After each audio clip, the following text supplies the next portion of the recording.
So the last thing that we want to do is run a basic regression command. And the way we do that is we need the analysis tool pack. So if you go to the very top menu and you look at the 1, 2, 3, 4, 5, 6, 7 entry in, you'll see data. You click on that.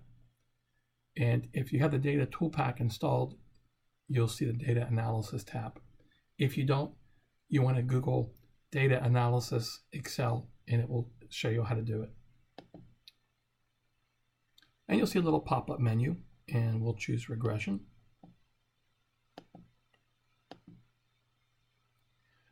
Notice that unlike the plotting where the X kind of comes first, here you have to enter the Y variable first. So I'm just going to highlight and drag down and select all that data. And then I'll click down for the X and start here and drag down. Notice that I included the labels. So I'm going to click labels.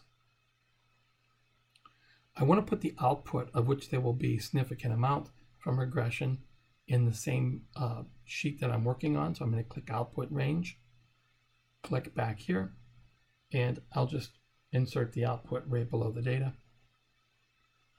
Now, we want to export two things. We want what's called the standardized residuals.